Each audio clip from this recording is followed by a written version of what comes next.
How about it, baby? I'm excited. I love it. Me and Lacey have made it to San Antonio for our honeymoon. Check this out. Gorgeous little view here from the balcony. Super cool. It's our first time to San Antonio and we're going to enjoy it. So we're fixing to go to the Riverwalk, mess around, walk around for a little while, take in the scenery and this beautiful Texas day. So y'all stay tuned. Beautiful.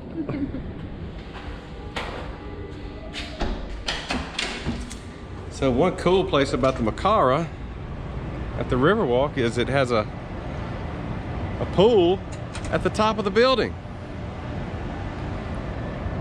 I have a feeling that we will be in this pool relaxing. For sure.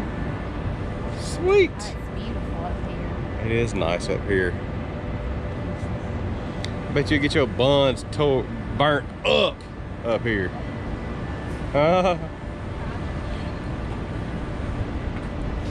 Here we're standing at the Macara in San Antonio. Sweet little sauna, jacuzzi, sweet little pool, and the Riverwalk. Oh yeah. I think we're about to go get on the little boat and hear a little history of the place. We already got a few ideas about where we would like to go from the concierge. And anyway, so that's what we got going on.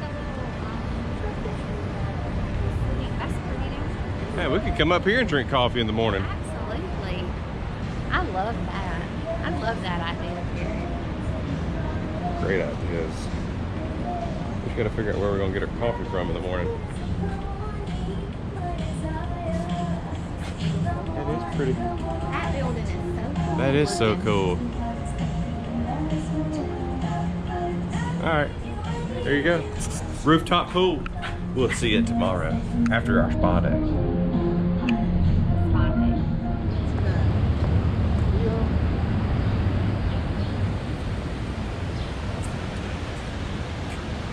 Pretty sweet little spot down here, ain't it, baby? Yeah, looks like a good little old time. Yeah, I bet it's gonna be real pretty at night.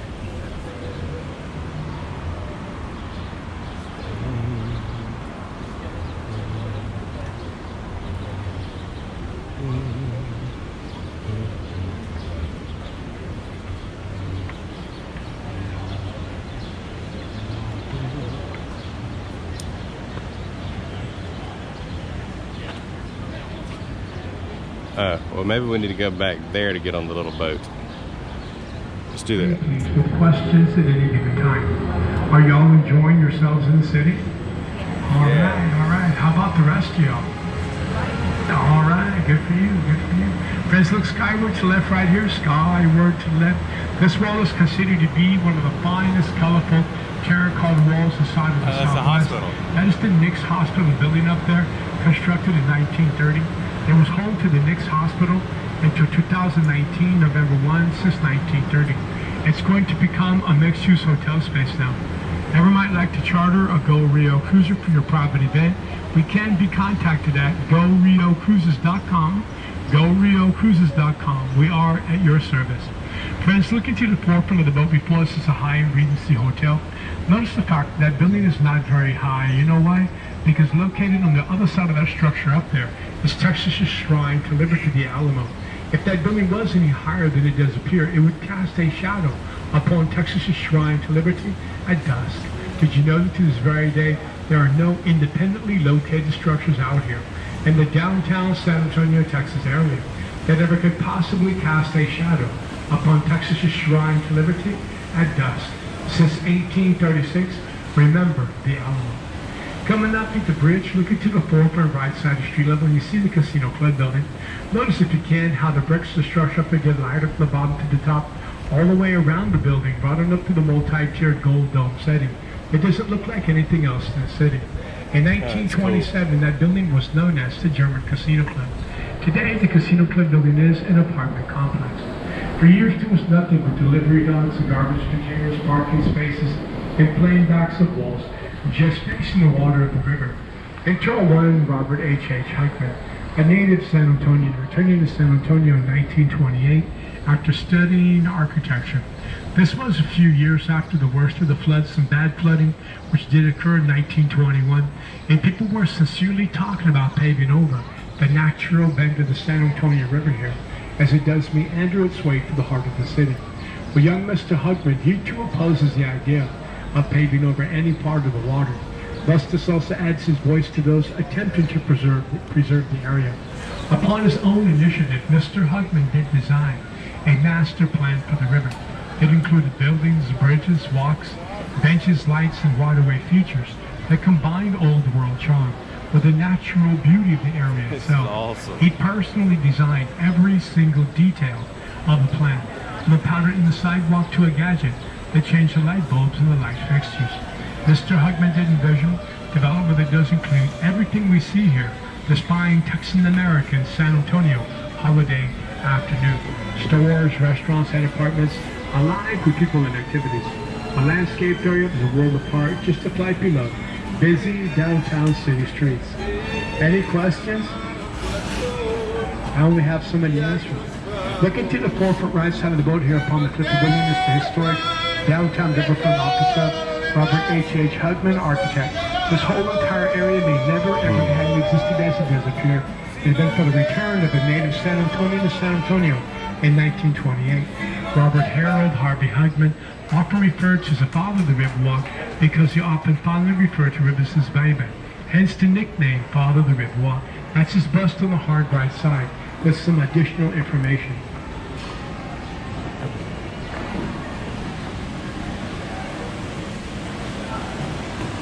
Then on the right once again, the guy who owns this place on the right side, he owns street level and he owns river level. Years ago, street level was a hardware store. At river level, he had something going on, but it wasn't going over. He opened up something else that still wasn't going anyplace. He determines, I'm going to open a third place down here. If it does not get off of the ground, we're going to sell off the river level property. In 1946, he opened up the very first restaurant on the river right there, Casa Rio. Today, they're the oldest restaurant here on the river, Casa Rio. To their good credit, to their good reputation, they do still make up and serve a great tasting tomato, serrano pepper, onion, and cilantro salsa here. It is delicious as it is nutritious. And I am not being facetious. I'm here until Tuesday. Glad you could make it. Nice to see you. Thanks for bringing your friends. All right, the gang's all here. Hey! Maybe not. They're gonna turn. The gang's all here. Hey! Happy birthday. There we go. We took the left turn off the Natural River, coming to the man-made extension, excavated from street level back in 66, 68, 3 foot deep throughout. The Riverwalk Park is 1,400 plus acres strong.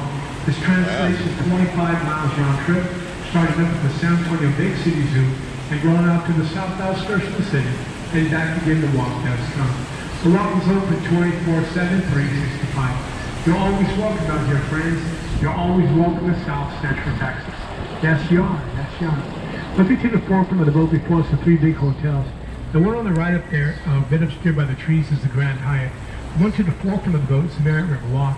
The one on the left is the Marriott River Center, which boasts over 1,000 rooms and it's one of 5 of the largest hotels in all of Texas. Their original owner and builder is Eddie DiBartolo Jr., also the former owner of the San Francisco 49ers. Boo! Oh, Niners. Hey! There we go, there we go, Paisans. All right. How about those 5-time world champion Dallas Cowboys? How about y'all get off my boat now? I can't believe that's in the script. I'm just doing my job, lady. I'm just doing my job here. Move right along. Thank you so much for your understanding. Friends, looking on the right, you see the giant spire judging up into the sky on the hard right? That's the Tower of the Americas. That's more than 600 feet up into the air, constructed in 1968. The bottom level is a rotating restaurant, Desert 360 in hours time. The top level is a non-rotating outdoor observation deck, offering views up to 16 miles round as the restaurant does rotate. Truly a fantastic way to see the 7th largest city in the United States, 2nd largest city in the state of Texas. This is all land-wise. San Antonio spans a range of 424 square miles of south central Texas, rounding up to the edge of the Texas Hill Country. and rounding down to the Gulf Central Plains. Our population is 1.5 million people. As far as the largest cities in the state of Texas are concerned as land-wise, it's Houston, San Antonio, and Dallas in that order, with Houston leading the way. We surpassed Dallas about 10 years ago or so, land-wise we did. Looking to the forefront right, you see the abstract art there. That is known as Stargazer, made up entirely of molten lava rock. Stargazer. Now we're taking a left turn into what is known as the River Center Extension, excavated from street level back in 85, 88, for the construction and the placement of the shops at River Center, which we're about to see on that second footbridge out there, right down this first street bridge. And it's still 3 foot deep, it's still 3 foot deep. River Center Extension, River Center Lagoon, River Center Mall, 85, 88. You know, some people do believe San Antonio is the oldest continuously active municipality in the United States, even older than St. Augustine, Florida.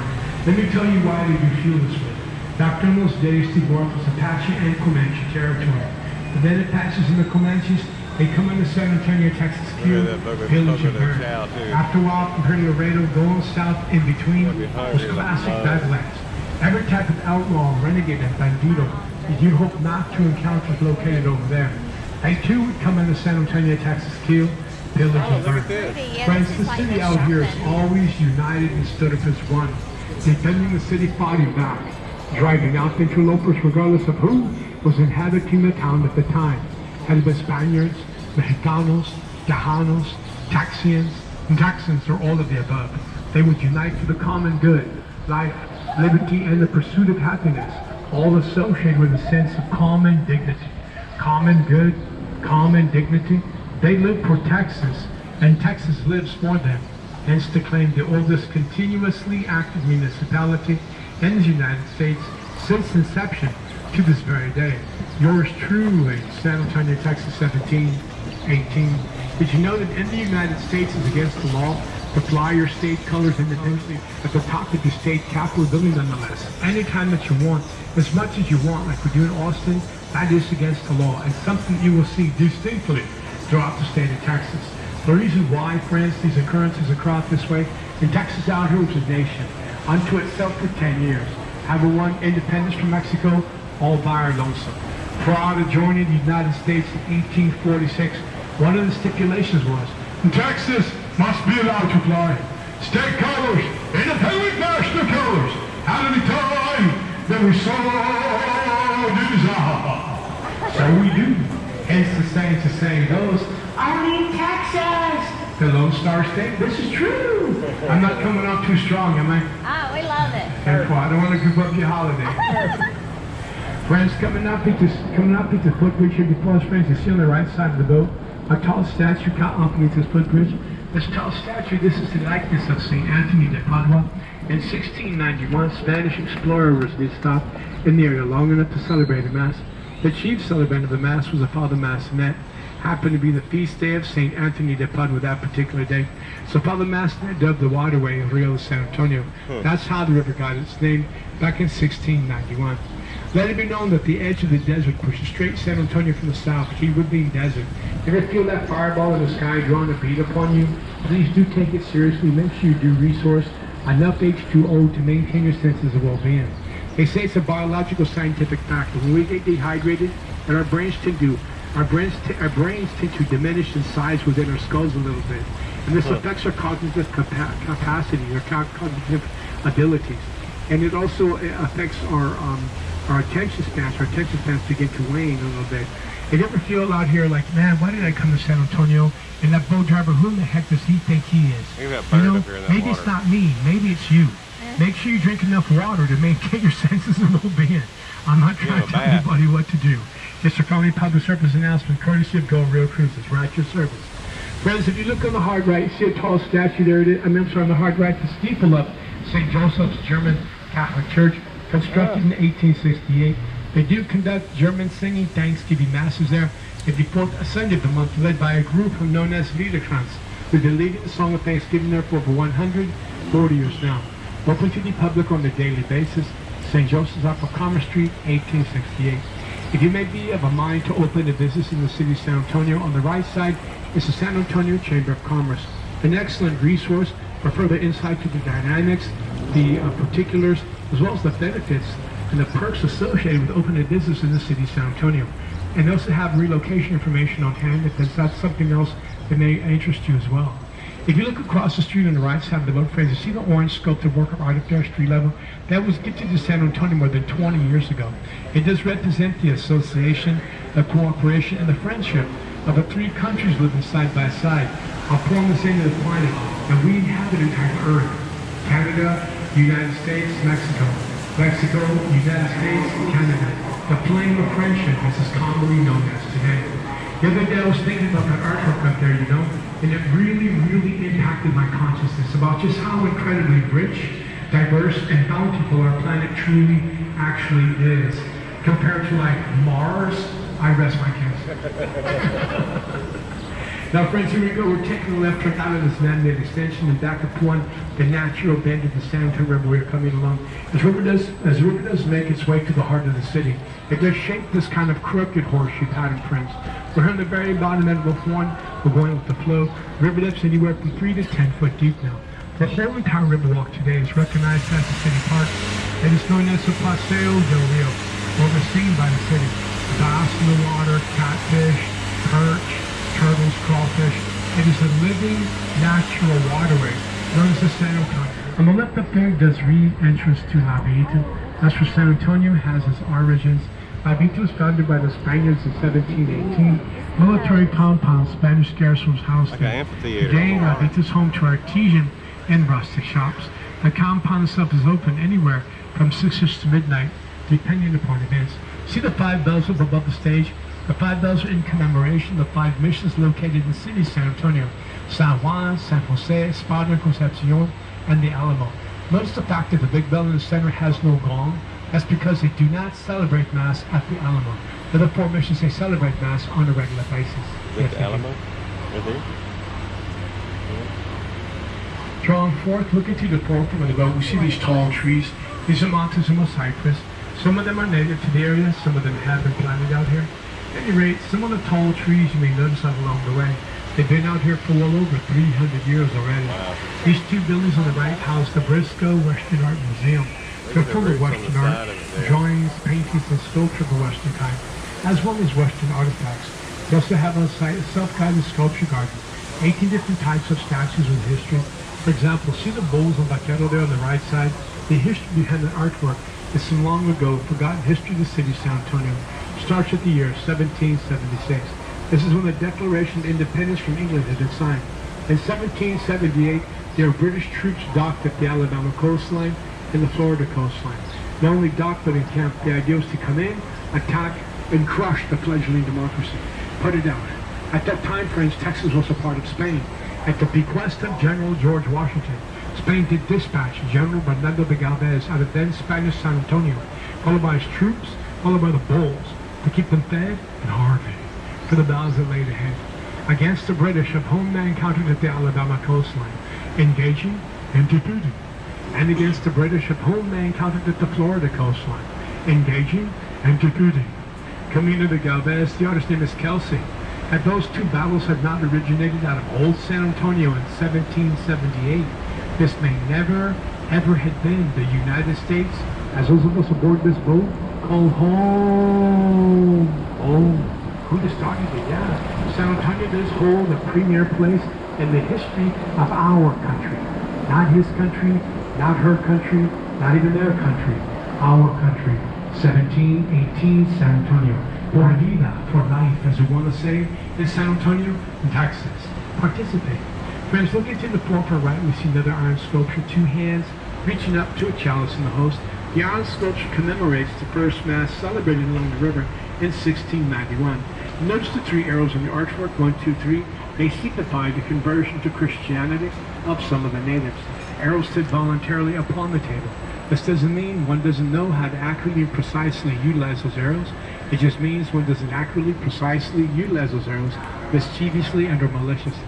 Yes, the artist's name is Rolando Brazilio. The artwork's title is Father, Mass in its table. Arrows sit voluntarily upon the table. A conscious free will act of the heart. What used to be located on the right during the 1850s is known as Nate Lewis's Mill. We used to grind grain for the settlers throughout this area. At the time of Nate Lewis's Mill, his mill was one of 3 located out here along the riverbank within a 5-mile radius of us. Further up north was the Molina Mill, central was St. Louis's Mill, and further down south was the Gunter Flour Mill, where they do still mill flour today. This is a living, natural waterway we're upon right now, going with the flow, bass in the water, catfish, perch, turtles, crawfish. There's also poisonous snakes in the river too, known as water moccasins. You see them in the river, just leave them alone, they leave you alone. It's pretty much how it works.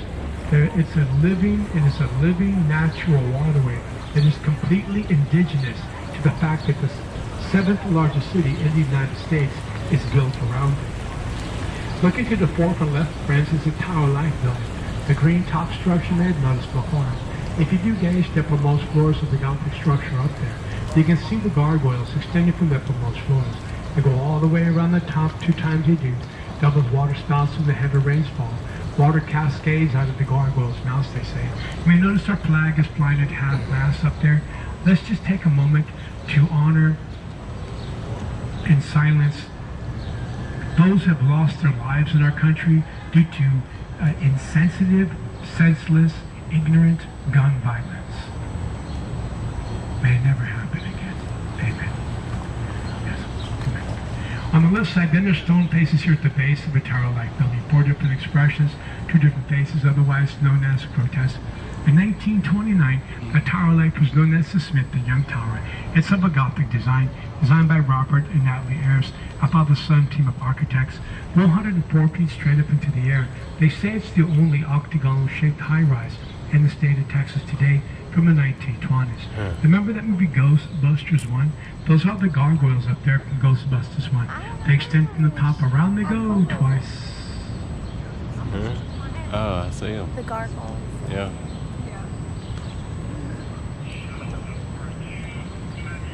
This building on the right side of the boat, on the immediate right side of the boat, has no historical significance whatsoever. Actually, from 1919 to 1963, it's known as the San Antonio Pharmaceutical Company building. It's the Homewood Sweet Shelter today, 1995. The Ore Ridge is a river located approximately 4 miles north from us here, underneath the campus of Indiana Edwards University. Underground springs are bubbling into the Edwards Aquifer. It's a vast underground lake. It does run about 180 miles northeast side of the city, and it varies in width anywhere from 5 to 30 miles at any given time. The reference depth is 700 feet. It was once the city's only source of drinking water. It has since become one of 6 of the city's sources of drinking water. You see that beehive spire structure before us with the green roof? That is the Bexar County Courthouse there, constructed in 1896. That is the largest, oldest, continuously still active courthouse found in the state of Texas today. 1896, Bexar County Courthouse. That traffic light before us being green, underneath the traffic light, below the surface of the water, that's where plug gauge 4 does rise up into the water right there. To ward off floodwaters when the heavy rains do fall. As the river does flow, for to take that left and travel on, you know, we'd all be going through 131 Texan miles to 6 Texan counties, and off into the Guadalupe River. A few miles inland from the San Antonio Bay, right off the Gulf of Mexico, the river flows to our left, 131 Texan miles. This is a man-made channel, friends, 25 foot deep now, and it does top off the horseshoe pattern. Ever since the beginning of modern era San Antonio, downtown's flooded out repeatedly whenever heavy rains have fallen. The worst flooding to ever devastate the downtown area occurs in 1921. A combination of 3 storms struck San Antonio simultaneously. Not in sequence to San Antonio's flames, but simultaneously. San Antonio claimed to watch storms gather from the north, the south, and the west simultaneously.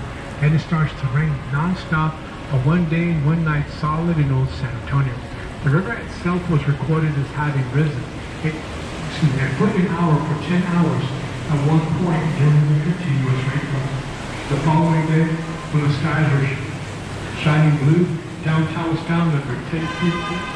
I got the hiccups. 10 feet of water above street level where we are right now. This does imply more than 30 foot of water dropped in the downtown area during that 24-hour span of time. There's a very serious proposal to simply eliminate the horseshoe pattern on the river. This was only the beginning. In response was Emily Edwards and Raina Maverick Green, who formed the San Antonio Conservation Society. Together they managed to lobby, aiding every proponent in favor of taking over any part on the natural bed of the river whatsoever. Consequently, if the city council had taken their final tally, then Mayor Maureen Maverick Sr. just contacted then President Franklin Delano Roosevelt, who took the administration during the Great Depression, had the initial construction of Riverwalk completed between the years of 1939 March, 1941 March. 5 miles worth of initial Riverwalk construction, 2 years worth of work costing a grand total of $430,000. Looking upriver to the left is the Houston Street Bridge. Beyond that way is known as the North Channel. The city of San Antonio, to this very day, it is susceptible to flash flooding. Sometimes when the heavy rains do fall, potential flood waters are gathered in the North Channel and they work their way down here towards the horseshoe pattern, lapping that street bridges as they flow, posing devastating effects. Here's a response to the threat of flooding in the downtown area. Right, the show must go on. This is floodgate 3. It comes down to the water. Remember, floodgate 4 comes up out of the water. This ideal bottlenecks and protects the water in the area of the horseshoe pattern wood itself. Then, on the right is the man-made channel, 25 foot deep. For the south to right is floodgate 5, 25 foot high. So after the activation of floodgates 3 and 4, the activated floodgate 5 will load it out completely, and all potential floodwaters will bypass the horseshoe pattern altogether and flow to the south end of the city, where they store into a tri-level underground man-made aquifer, storing for emergency city water use. And the waters that do not store flow to the Gulf of Mexico in the Guadalupe River. But I cannot speak from recent memory. When was the last time we had to activate these downtown floodgates in earnest? Due to our now primary flood control system is located about 2 miles east of us here, and it runs 2 miles north to south. It's an underground tunnel 25 feet in diameter, completed in 1998, and it works perfectly all by itself. It does.